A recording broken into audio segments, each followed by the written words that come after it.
നിങ്ങൾക്ക് പരമപൂജ്യ ഗുരുദേവനെയും മാതാജിയെയും കൈവിട്ടു പോകുന്നു. നിങ്ങളിതായി ഭൂമിയിൽ അലഞ്ഞു തിരിയുന്നു. പോകേണ്ടത് അവരുടെ അടുത്തേക്കാണ്, അവരുടെ മടിയിലാണ് ഇരിക്കേണ്ടത്. ഭ്രമാത്മകമായ ഈ ലോകത്തിന്റെ കെട്ടുകാഴ്ചകൾ നിങ്ങളുടെ ജീവിതത്തോടൊപ്പം അവസാനിക്കും. അപ്പോൾ നിങ്ങളുടെ മാതാപിതാക്കൾ നിങ്ങളെ സ്വീകരിക്കാൻ എത്തേണ്ടതുണ്ട്.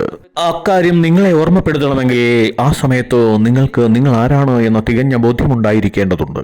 ഞാൻ ആരാണ് എന്ന് സ്വയം ബോധ്യപ്പെടുമ്പോൾ മാത്രമാണ് പൂർണ്ണതയിലേക്കുള്ള ജീവിത യാത്ര സാധ്യമാവുന്നത്. സ്വയം അറിയൂ, മനസ്സിനെ കീഴടക്കൂ, അഹങ്കാരത്തെ ഇവിടെ ഉപേക്ഷിക്കൂ, ഗുരുദേവനെ തോളിലേറ്റിക്കൊണ്ട് യാത്രയാവൂ. നിങ്ങൾ ഇവിടേക്ക് വന്നത് ഒരാൾക്കുള്ള ഒരു ടിക്കറ്റുമായിട്ടാവും.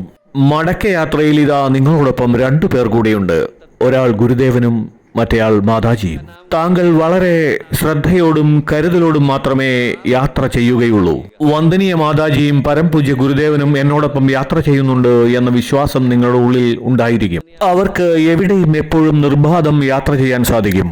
നിങ്ങൾ ഈ ലോകത്തിന്റെ ഏത് കോണിൽ പോയാലും അവിടെയൊക്കെ അവർ നിങ്ങളെ തേടിയെത്തും. എന്ന് മാത്രമല്ല, അവർ നിങ്ങളുടെ ജീവിതത്തിന് സംരക്ഷണം ഒരുക്കുകയും ചെയ്യും. നിങ്ങൾ ആരെന്ന് നിങ്ങൾക്കറിയണമെന്ന് മാത്രം.